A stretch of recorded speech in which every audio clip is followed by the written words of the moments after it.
O programa está oficialmente aberto. Hoje, dia 11 de julho de 2026. Você está no canal Cuesta Verde, jornalismo de verdade. Você gostaria de ter um bar? Sim, de ser o dono de um boteco? Ou para você que já é do ramo, apenas mudar de endereço? Talvez adquirir mais um estabelecimento gastronômico para o seu império?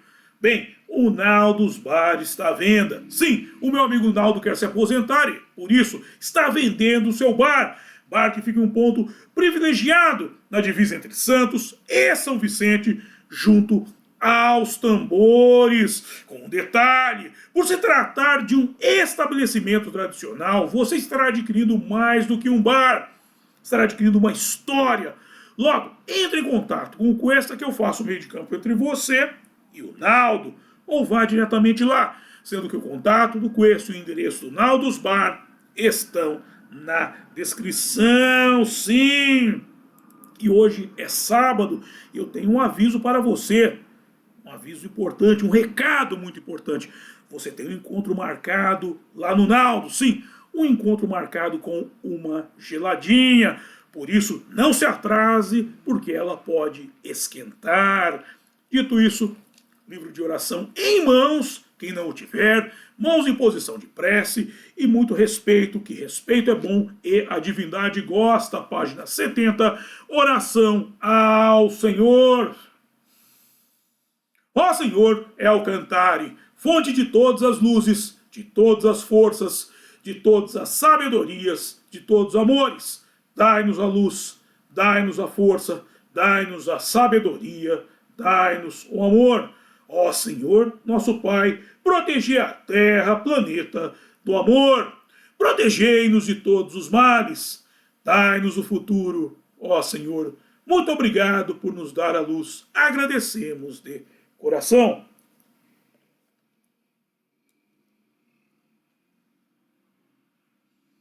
Eu peço a nosso Senhor Alcantare que, por favor, não permita que injustiça alguma ocorra durante esse programa. Muito obrigado. É isso aí. Regressamos ao estudo deste livro aqui, O Grande Conflito, de Ellen G. White. E hoje estamos dando início à fase final desse estudo mariano, digamos assim. Estamos terminando essa análise de Maria, as implicâncias, uma série de coisas relacionadas à Mãe de Deus. E muita gente me pergunta, pô, mamá, eu não sei em que acreditar. A minha função como buscador da verdade é entregar a verdade para você. A partir daí, a sua busca, a busca pelos seus ideais, seus valores, aí é particular, é sua. Eu não tenho nada que ver com isso. A minha parte termina no momento que eu entrego a verdade para você. E a coisa não é simples, porque a verdade não é algo único, algo com um lado só. A verdade é tridimensional, ela tem várias facetas. Ela não é algo simples como 2 e 2. 2 e 2 são 4. Não, 2 e 2 não são 4. 2 e 2 são 22. 2 mais 2 é que são 4. Você vê como o acréscimo ou não de uma palavra altera o significado da coisa. Por isso, que essa é uma busca que você tem que executar com muito cuidado. Você tem que usar as ferramentas que eu te entreguei aqui a fim de chegar a uma conclusão. Não é uma coisa para ter pressa. Isso é um processo lento, um processo muito lento e cansativo. E como eu falo, a busca da verdade é algo chata, cansativa, inglória, insegura em muitos momentos, porque Muita gente não gosta da verdade, a verdade mexe com o status quo de algumas pessoas. Então, é isso aí. Mas vamos ao texto de hoje e conversaremos mais na sequência. De volta ao Inefabilis Deus, nele o Papa Pio IX escreveu o quê? E, por conseguinte, para defender a original inocência e santidade da Mãe de Deus, não só a compararam muito frequentemente com Eva.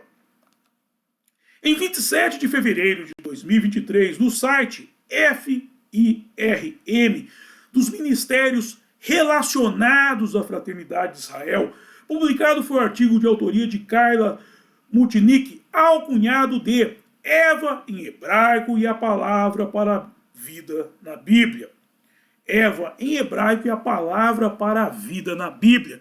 Lendo-se que a Bíblia hebraica diz que Deus deu vida aos primeiros seres humanos, Adão e Eva. E, a partir desse momento, Deus não parou de trazer vida a este mundo. Todavia, a palavra hebraica para a vida é Shaim. Sim, tem até uma construtora que chama Shaim. Ademais, em Israel hoje há muitas pessoas que carregam esse nome, Shaim, no caso dos homens, e Shaya, o das mulheres. Outro nome feminino ligado a Shaim é Shavá, o nome da primeira mulher na Terra. Sim, a primeira terráquea, digamos assim, se chamava Shavá. Nota, até onde consta, não há nenhum parentesco etimológico entre Shavá e Shavasca, embora histórica e fisicamente o tenham, porque na verdade se pronuncia com um som gutural de R, Havá. E, como em grego não há esse som no início das palavras, os tradutores o ignoraram. Ficaram só com o E de Shet, a primeira letra de Havá, e pronunciaram a letra Vav do Vá com o som de U.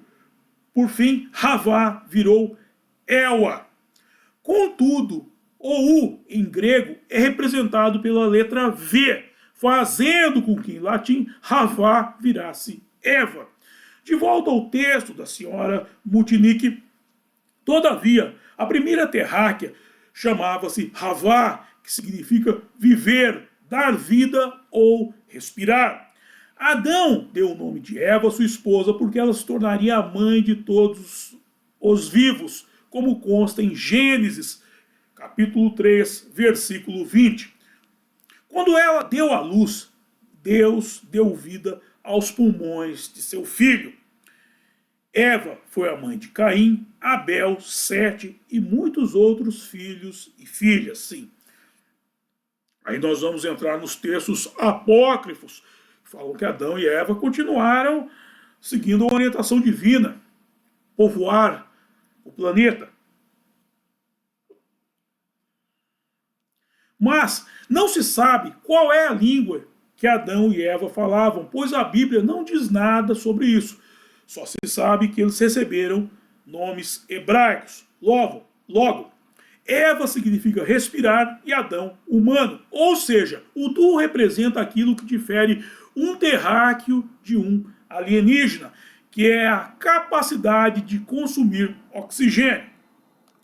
Mas o gato e o rato também consomem oxigênio. Eles também são terráqueos? Me pergunta Miriam Big Pig. Sim, não são como os humanos, mas também são seres que vivem na Terra. De volta ao texto do Papa Pio IX, para defender a original inocência e santidade da Mãe de Deus, não só a compararam muito frequentemente com Eva, entretanto virgem, sim, entretanto inocente, ou entretanto incorrupta, entretanto não enganada pelas mortíferas armadilhas da traiçoeira serpente. Sim, tem até aquela oração que muitos cantam, pisa na cabeça da serpente, sabe? Eva pisa na cabeça da serpente.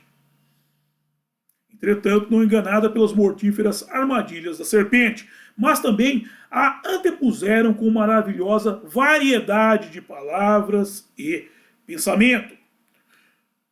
Pois Eva, miseravelmente, complacente com a serpente, caiu da original inocência e se converteu em sua escrava. E é aqui que eu falo sempre que vocês têm que entender o quão habilidoso era com as palavras o Papa Pio IX. Vamos para as entrelinhas. Olha a comparação que ele faz aqui. Como diz o Alborguete, como dizia o grande Alborga, chupa aqui, chupa aqui. Ó. E a primeira comparação, ele fala o seguinte, que Eva, a Maria, não caiu na lábia da serpente, mas também a antepuseram com maravilhosa variedade de palavras e pensamento. Eva, miseravelmente, foi complacente com a serpente. Caiu da original inocência e se converteu em sua escrava. Ou seja, aqui ele dá a demonstração daquilo que eu falo. Maria não era uma mulher qualquer. Eva, você fala, miseravelmente foi complacente com a serpente. Por quê? Porque Eva era a primeira mulher. Ela não tinha digamos assim, um arcabouço intelectual que a permitisse duvidar da serpente. Ela não tinha. Ela nasceu, ela só conversava com Adão. Adão também não tinha muito do que falar. Você imagina o papo entre eles. Eu falo, não se sabe a língua deles. Eles também não tinham muito o que conversar. Então só fazer o quê? Foram trepar. Não tinham o que conversar. Agora, Maria não era uma mulher qualquer. Eu falo sempre, Maria era uma feiticeira. Ela era uma vestal. Ela não foi mandada gratuitamente para esse plano, como eu já demonstrei em outros momentos, e ela não foi escolhida gratuitamente, porque ela veio com a missão e ela foi alertada da missão quando o arcanjo Gabriel chega para ela e fala, você é bendita entre todas as mulheres, você não está aqui por acaso, a sua missão começa hoje. Então esse papo de que Eva, de que Maria era só uma mulher, não. Maria era uma mulher muito inteligente, treinada pelos místicos da época para exercer essa função, exercer a função de ser a mãe do Filho de Deus, ok? Certo? Então aqui. E a Santíssima Virgem, voltando ao texto do Papa Pio IX, e a Santíssima Virgem, aumentando o incessante dom original, e a Santíssima Virgem, aumentando o incessante dom original, sem prestar jamais atenção à serpente, arruinou até as funções da sua poderosa força com a virtude recebida do alto.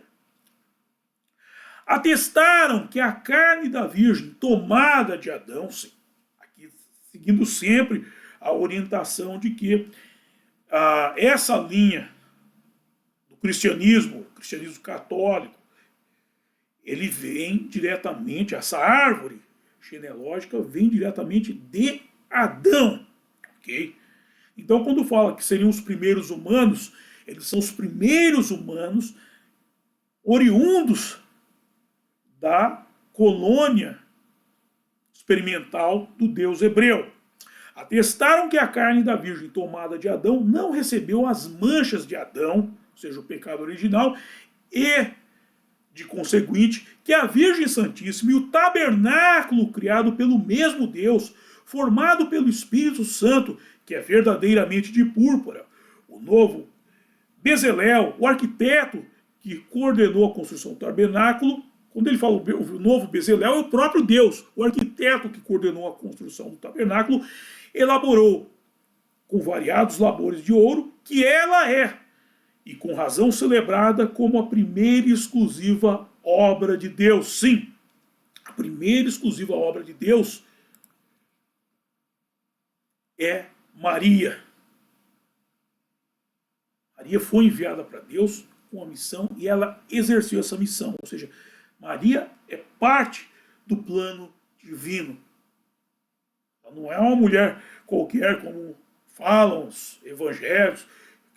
Deus estava andando assim, a viu fumando na esquina, tomando um corote. Falou, chegou o Gabriel, vai lá, a convide para ser a mãe de meu filho. Não, ela não era isso.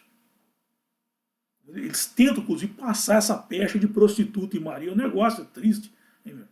O negócio é triste, hein, cara? O respeito que eles têm pela mãe do Cristo, hein, meu? Esse é o respeito que eles têm pela mãe do Cristo. Dá licença, meu. Dá licença. Nota, aqui ele, o Papa Pio IX, faz uma analogia entre Maria e o tabernáculo. De novo, nós estamos lidando com um escritor astucioso, sim, cheio de artimanhas. Eu fiquei fã do Pio IX.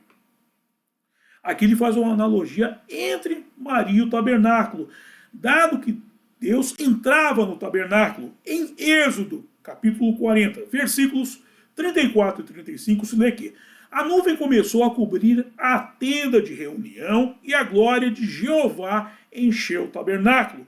E Moisés não pôde entrar na tenda de reunião porque a nuvem residia sobre ela e a glória de Jeová enchia o tabernáculo.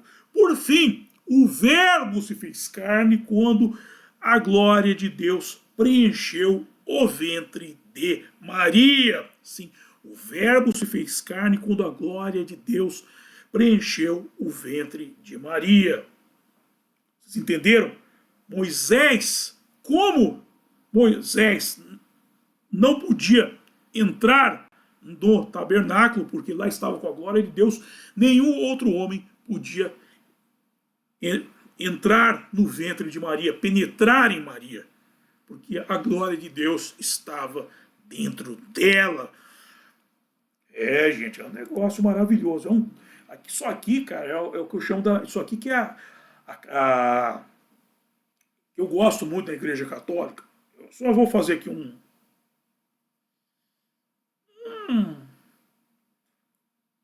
o que eu vou dizer... Vou dar a minha opinião.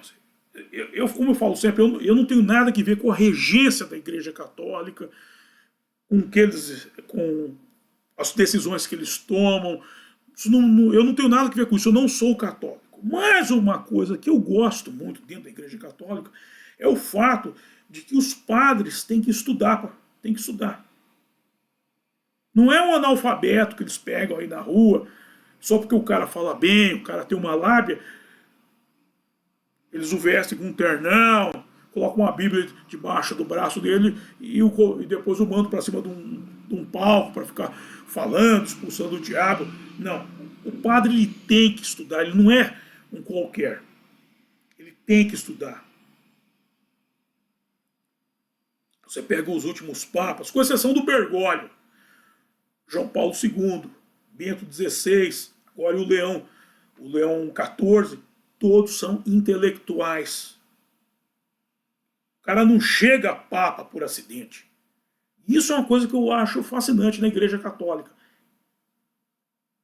Eu lembro quando o padre Marcelo apareceu, o padre Marcelo contava a história dele, que ele era da área da educação física, ele era professor de educação física, ele quis ser padre. E o que facilitou a entrada dele nessa carreira foi o fato de ele já ter uma faculdade de educação física. Acho que ele precisou fazer uma outra.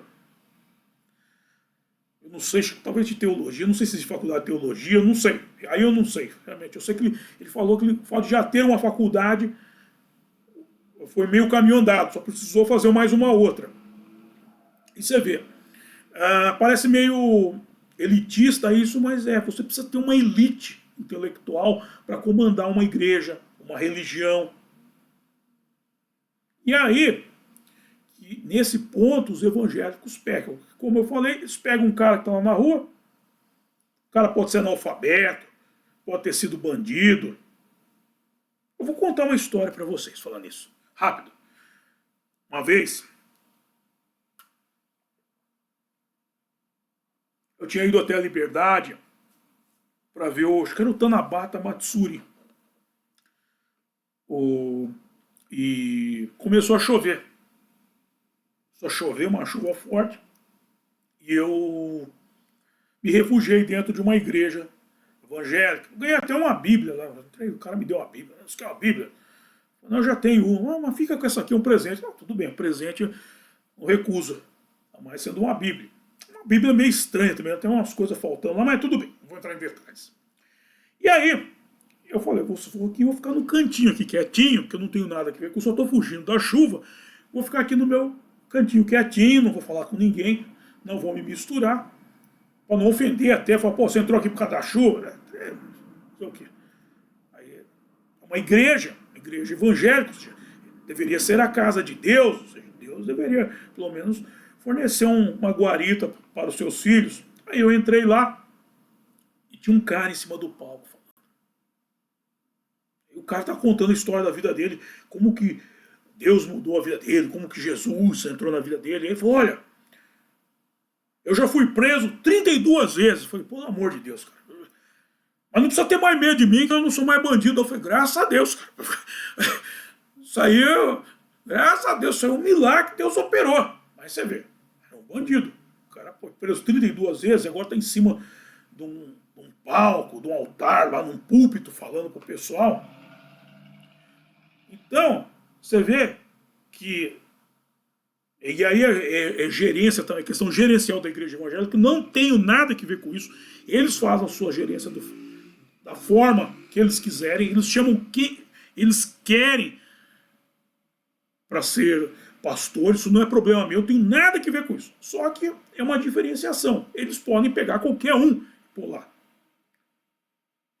Agora, a igreja católica, isso ela faz de bom. Ah, mas você está falando que você fala que um é bom, outro não é. O outro, na minha concepção, não é. Mas eu não tenho nada a ver com isso. Eles continuam fazendo do jeito deles. Mas essa questão da igreja católica, pegar uma pessoa preparada para ser o líder espiritual dos católicos, é importante. Essa pessoa vai ter uma noção da realidade muito mais profunda e vai poder guiar essas pessoas de uma forma correta. Por isso que é importante ter intelectuais no comando das religiões. O intelectual, ele domina várias linguagens, ele domina um campo muito maior de informações, ele tem um campo muito maior, cheio de informações, de detalhes, do que uma pessoa que não é intelectual. Só ter uma lábia não adianta. Claro, o intelectual também precisaria ter essa lábia. Não adianta ele chegar a ser o dom da palavra, não adianta. O cara sabe muita coisa, mas não sabe se expressar. Ele precisa saber se expressar. Então o ideal é que ele tenha uma boa lábia e tenha um bom conhecimento. E aí ele vai poder guiar as pessoas corretamente. E eu fiquei muito contente desse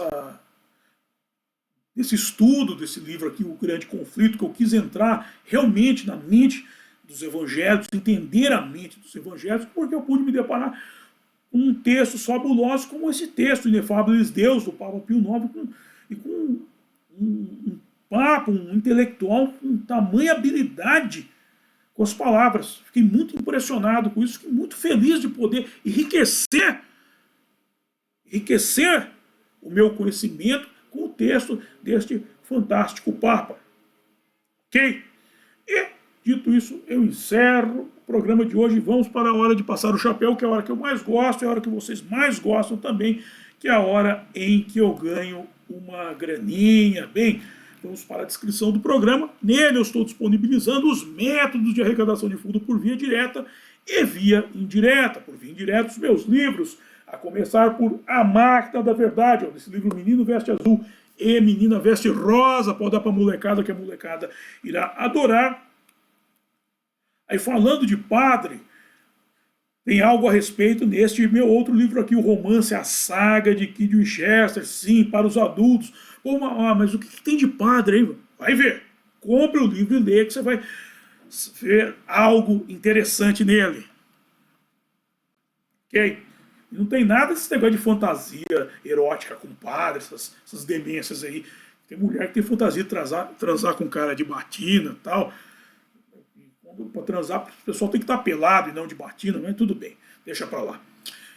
Mas é um livro que tem algo sobre padres aí, e não é nada desrespeitoso, é algo que enriquece a história. Por isso eu recomendo a leitura dele. E, como eu digo sempre, é uma leitura para casados, porque é um livro que ele tem uma pegada erótica. ok? Aí na sequência, ao link do curso, vamos para a arrecadação de fundos, não, o link do curso Fundamentos do Exorcismo, e agora vamos para a arrecadação de fundos por via direta, ao apoia-se do meu blog, o Mochileiro Místico, para você fazer a sua doação, o Pix, para você já mandar o ratinho, mandar o cascaio para cá, e o PayPal para os acólitos do estrangeiro.